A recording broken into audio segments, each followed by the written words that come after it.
भागवतम रसमालयम की इस श्रृंखला में आपका हार्दिक अभिनंदन है। श्रीमद् भागवत महापुराण की भाव यात्रा छठे स्कंद के चतुर्थ अध्याय तक पहुंची है।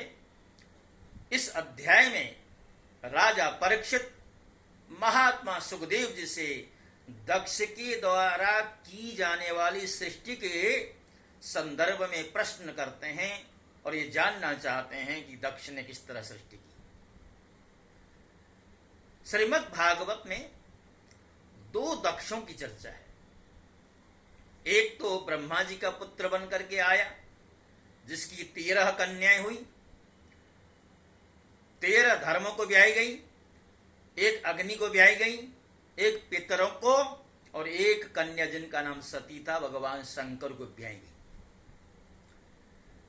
और भगवान शंकर और दक्ष प्रजापति के मध्य में मनोमालिन्य हुआ और वह जो मनोमालिन्य है बहुत बड़े एक तरह से विवाद में परिणत हुआ। दक्ष ने भगवान शंकर का अपमान करने की खातिर यज्ञ का आयोजन किया और यज्ञ में भगवान को बुलाया नहीं। सती जी पिता के द्वारा न बुलाए जाने पर भी कनखल क्षेत्र में पिता के द्वारा आयोजित यज्ञ में पहुंची। जब देखा भगवान शंकर के नाम से कुछ भी हिस्सा नहीं है, भाग नहीं है, उनका अनादर हुआ है, तो अपने पतिदेव अर्थात जगत पिता भगवान शंकर जी के अपमान को न सह सकने के कारण सती जी ने आत्मोत्सर्ग किया। एक तो वह दक्ष था, दूसरा दक्ष प्रचेताओं के द्वारा उत्पन्न जिसका नाम है प्राचेतस दक्ष। राजा परीक्षित कहते हैं कि आपने संक्षेप में तीसरे स्कंद में इस बात का वर्णन किया कि स्वयंभुव मनमंत्र में देवता, असुर, मनुष्य, सर्प, पशु पक्षी आदि की सृष्टि कैसे हुई। अब मैं उसका विस्तार जानना चाहता हूं। श्रोता वह होता है जो वक्ता से सब कुछ सुनना चाहता है, जो उसके मन में जिज्ञासा होती है उस जिज्ञासा का समाधान चाहता है। और राजा परीक्षित ने कहा कि आप वो सब प्रसंग हमें सुनाएं। जैसा कि मैं बार बार कहता हूं आपसे, जो श्रोता भगवान की चर्चाओं को सुनते सुनते तृप्त होते नहीं हैं, जिन श्रोताओं के श्रवण समुद्र के समान विशाल होते हैं, जिस तरह समुद्र में जाकर के नदियां मिलती हैं किंतु समुद्र कभी तृप्त होता नहीं है। समुद्र ने नदियों से कभी नहीं कहा कि बस करो, अब मेरे पास जल की मात्रा परिपूर्ण है, अब मेरे पास आने की आवश्यकता नहीं। क्या कभी समुद्र जो है नदियों को लौटा सकता है? ये कह सकता है कि बस मैं तृप्त हो गया? उसी तरह श्रोता वह होता है जो भगवान के गुणों का श्रवण करते सुनते सुनते भगवत कथा का पान करते करते पूरी जिंदगी व्यतीत हो जाए, उसके बावजूद भी कभी नहीं कहता कि मुझे तृप्ति मिल गई है, मुझे संतुष्टि मिल गई है, क्योंकि वह श्रोता नहीं जो भगवान की कथाओं से तृप्ति महसूस करे, अनुभव करे। जिनके श्रवण समुद्र समान कथा तुम्हारी सुभग सरिनाना, भरहि निरंतर हो ही न पूरे, तिनके ही यमा कह गृह रो रे। महर्षि वाल्मीकि जी के द्वारा भगवान श्री राम जी को एक व्यवस्था दी गई। श्री राम जी ने पूछा वाल्मीकि जी से, ऋषिवर बताइए, अब हम वनवास के लिए निकल पड़े हैं। 14 वर्ष पिता की आज्ञा का पालन करते हुए वन में निवास करना है, तो तब तक हम कहाँ निवास करें? वाल्मीकि जी कहते हैं, भगवान आप हमसे रहने का स्थान पूछते हैं? आप तो जगन निवास हैं, सारा जगत आप में ही निवास करता है, आपसे ही प्रकट होता है और आप में ही लय भाव को प्राप्त होता है। आप तो सच्चिदानंद घन पर ब्रह्म परमात्मा हैं, और उसके बावजूद भी आप यदि हमसे पूछ रहे हैं तो हम तो आपसे यही कहेंगे, जो श्रोता नित्य निरंतर आपकी कथा सुधा का पान करते हुए भी तृप्त नहीं होते, उनके हृदय में आप जाकर के निवास कीजिए। उन श्रोताओं के कर्णपुटों से प्रवेश करके कथाएं जैसे उनके हृदय में जाती हैं, और उन कथाओं के द्वारा जिन श्रोताओं का हृदय निर्मल हो जाता है, उन श्रोताओं के हृदय में जाकर के आप निवास कीजिए। जिस तरह नदियां जा जा करके समुद्र में मिलने पर भी समुद्र तृप्त नहीं होता, उसी तरह जो निष्ठ श्रोता होता है वह कभी भी कथा के श्रवण से तृप्त नहीं होता है। और ऐसे ही भक्तों के हृदय में आप जाकर के निवास करें, अर्थात भगवान उन श्रोताओं के हृदय में निवास करते हैं जो नित्य निरंतर भगवत कथा का रसास्वाद लेते रहते हैं, पान करते रहते हैं। तो राजा परीक्षित की भी यही गति है। वो कहते हैं, आप विस्तार से, संक्षेप में तो आपने तीसरे स्कंद के अंतिम अध्याय में बता ही दिया था, अब थोड़ा विस्तार से सुनाने की कृपा करें। सूत जी कहते हैं, हे शौनक जी, परम योगी व्यासनंदन श्री सुखदेव जी ने राजर्षि परीक्षित का ये जो सुंदर प्रश्न है उसका अभिनंदन किया। जो निष्ठ श्रोता होता है उस श्रोता के प्रश्न का अभिनंदन वक्ता लोग करते ही हैं। राजा प्राचीन बरीहे के 10 पुत्र जिनका नाम प्रचेता, यानी एक साथ एक ही नाम से वो जाने जाते थे, समुद्र में तपस्या करने के लिए गए थे। तपस्या पूरी करने के बाद समुद्र से बाहर निकले, तब उन्होंने देखा कि हमारे पिता के निवृत्ति परायण हो जाने से सारी पृथ्वी, यानी प्राचीन बरही नाम के उनके पिता थे। अब समुद्र से निकलने के बाद क्या देखते हैं कि सारी पृथ्वी जो है वृक्षों से घिर गई है, जिधर देखो उधर ही वृक्ष है। तो उन प्रचेताओं को उन वृक्षों पर क्रोध आया और उन्होंने अपने तपोबल से मुख से ऐसी क्रोध की आग प्रकट की, वो सारी की सारी जो वनस्पतियां हैं उनको जला डालने का निश्चय किया और बहुत बड़ी मात्रा में उन वनस्पतियों का नुकसान हुआ, वो वृक्ष जलने लगे। जब प्रचेताओं के मुख से छोड़ी गई जो अग्नि और वायु भी छोड़ी गई, जब वृक्ष जलने लगे तो वृक्षों के राजा हैं चंद्रमा, वनस्पतियों के राजा हैं चंद्रमा। उनका क्रोध शांत करते हुए चंद्रमा ने कहा, अरे प्रचेताओं, ये वृक्ष बड़े दीन हैं और वृक्षों के बिना तो प्रकृति अधूरी, इनसे द्रोह मत कीजिए। आप तो प्रजा की अभिवृद्धि करना चाहते हैं ना, क्योंकि प्रचेता लोग संतानोत्पत्ति से पूर्व तपस्या करने के लिए गए थे। ये प्रसंग तीसरे चतुर्थ स्कंद में आपके समक्ष रखे गए। तीसरे में तो थोड़ी झलकी रखी गई थी, चतुर्थ स्कंद में प्रचेताओं का जो प्रसंग है वह आपके समक्ष रखा जा चुका है। तो बताया, आप प्रजा की अभिवृद्धि करना चाहते हो और एक तरह से आप भी प्रजापति ही हो।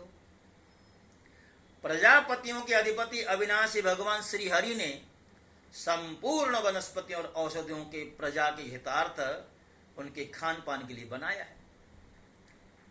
संसार में पंख से उड़ने वाले चर प्राणियों के भोजन फल पुष्प आदि अचर पदार्थ हैं। पैर से चलने वालों के लिए घास तृणादि बिना पैर वाले पदार्थ भोजन हैं।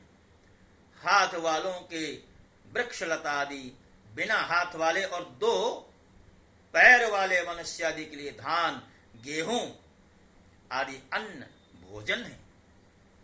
4 पैर वाले बैल, ऊंट आदि खेती के द्वारा अन्न की उत्पत्ति में सहायक हैं। हे प्रचेताओं, आपके पिता और देवादिदेव भगवान ने आप लोगों को यह आदेश दिया है कि प्रजा की सृष्टि करो, और ऐसी स्थिति में आप वृक्षों को जला डालें, ये कैसे उचित हो सकता है? आप अपना क्रोध शांत कीजिए और अपने पिता, पितामह, प्रपितामह आदि के द्वारा सेवित सत्पुरुषों के मार्ग का अनुसरण कीजिए। जैसे माता पिता बालकों की पलकें, जिस तरह माता पिता बालकों की रक्षा करते हैं, पलकें नेत्रों की, पति पत्नी की, गृहस्थ भिक्षुकों की और ज्ञानी अज्ञानियों की रक्षा करते हैं और उनका हित चाहते हैं, वैसे ही प्रजा की रक्षा और हित का उत्तरदायी राजा होता है। हे प्रचेताओं, समस्त प्राणियों के हृदय में सर्वशक्तिमान भगवान आत्मा के रूप में विराजमान, इसलिए आप लोग सभी को भगवान का निवास स्थान समझें। यदि आप ऐसा करेंगे तो भगवान को प्रसन्न कर लेंगे। जो पुरुष हृदय के उबलते हुए भयंकर क्रोध को आत्मविचार के द्वारा शरीर में ही शांत कर लेता है, बाहर नहीं निकलने देता, वह कालक्रम से तीनों गुणों पर विजय प्राप्त कर लेता है। ठीक प्रचेताओं, इन दीनहीन वृक्षों को और न जलाइए, जो कुछ बच रहे हैं उनकी रक्षा कीजिए, आपका कल्याण होगा।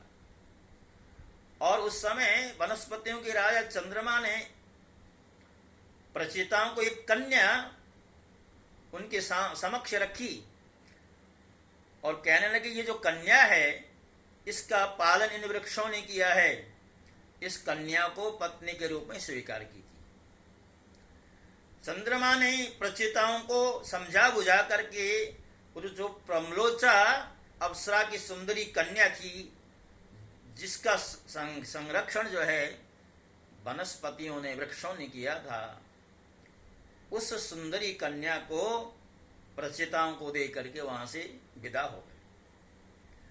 और उसी कन्या के गर्भ से प्रचेताओं के द्वारा प्राचेतस दक्ष नाम के पुत्र की उत्पत्ति हुई। फिर दक्ष की प्रजा सृष्टि से तीनों लोग भर गए। इनका अपनी पुत्रियों पर बड़ा प्रेम था। इन्होंने जिस प्रकार अपने संकल्प और वीर्य से विविध प्राणियों की सृष्टि की, वह मैं सुनाता हूं। परीक्षित, पहले प्रजापति दक्ष ने जल, थल और आकाश में रहने वाले देवता, असुर एवं मनुष्य आदि प्रजा की सृष्टि अपने संकल्प मात्र से। जब उन्होंने देखा कि वह सृष्टि बढ़ नहीं रही है, तब उन्होंने विंध्याचल के निकटवर्ती पर्वतों पर जाकर बड़ी घोर तपस्या की। वहां एक अत्यंत श्रेष्ठ तीर्थ है जिसका नाम है अगमर्षण। सारे पापों को धो डालता है वह। प्रजापति दक्ष उस तीर्थ में त्रिकाल स्नान करते और तपस्या के द्वारा भगवान की आराधना करते। दक्ष ने इंद्रियातीत भगवान की हंसगुह्य नामक स्तोत्र से स्तुति की। भगवान उस पर प्रसन्न हुए थे।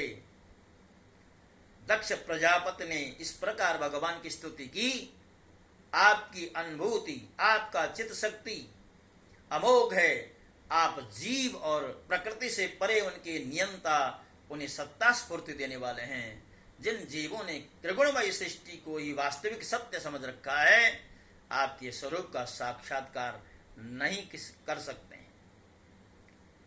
यूं तो जीव और ईश्वर एक दूसरे के सखा हैं तथा इसी शरीर में इकट्ठे ही निवास करते हैं, परंतु जीव सर्वशक्तिमान आपके सख्य भाग को नहीं जानता।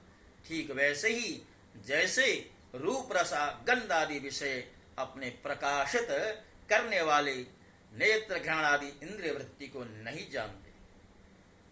देह, प्राण इंद्रिय, अंतःकरण की वृत्तियां, पंच महाभूत और उनकी तन्मात्राएं, ये सब जड़ होने के कारण अपने को और अपने से अतिरिक्त को भी नहीं जानते। जब समाधि काल में प्राण विकल्प और विपर्य रूप विविध ज्ञान और स्मरण शक्ति का लोप हो जाने से इस नाम रूपात्मक जगत का निरूपण करने वाला मन उपरत हो जाता है, उस समय बिना मन के भी केवल सच्चिदानंदमयी अपनी स्वरूप स्थिति के द्वारा आप प्रकाशित होते रहते हैं। बहुत ही सुंदर स्तुति यहाँ पर दक्ष ने भगवान की है। और देखिए, जैसा कि हम देखते हैं, जिसने भी संसार में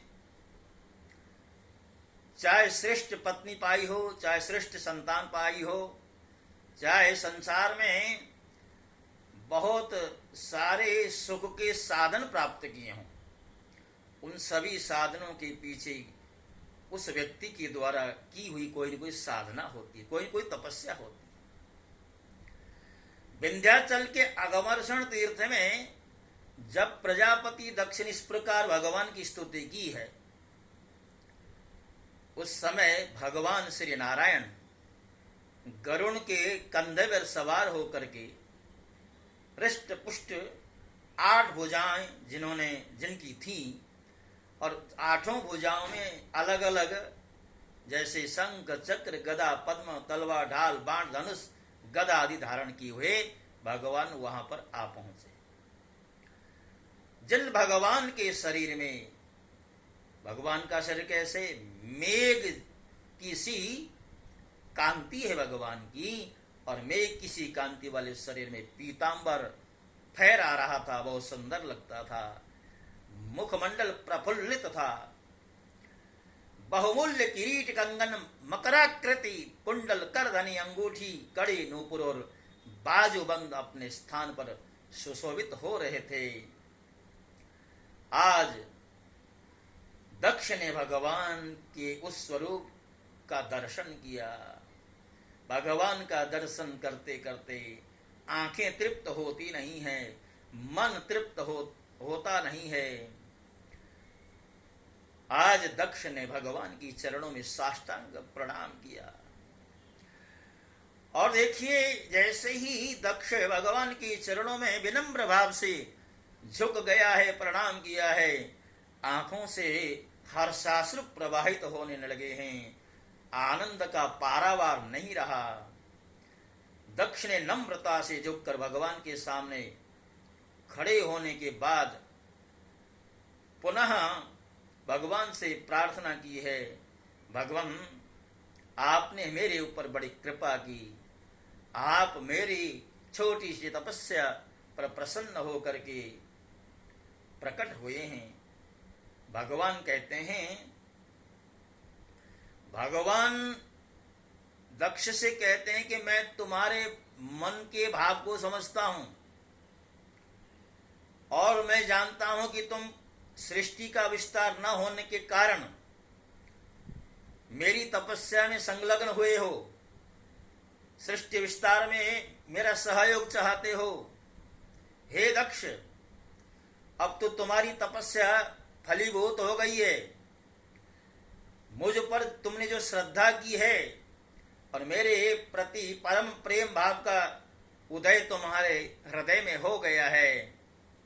तुमने विश्व की वृद्धि के लिए जो तपस्या की है उस पर मैं बहुत प्रसन्न हूं, क्योंकि यह मेरी भी इच्छा है, न केवल ब्रह्मा जी की, न केवल तुम्हारी, अपितु मेरी भी इच्छा है कि सृष्टि का विस्तार हो। ब्रह्मा जी, शंकर जी, तुम्हारे जैसे प्रजापति, स्वयंभुव, मनु आदि, इंद्रादि देवेश्वर, ये सब मेरी विभूतियां हैं और सभी प्राणियों की अभिवृद्धि करने वाले हैं। तपस्या मेरा हृदय है, विद्या शरीर है। भगवान क्या कह रहे हैं? तपस्या भगवान का शरीर है, हृदय है, और विद्या भगवान का शरीर है। कर्म आकृति है और यज्ञ अंग है।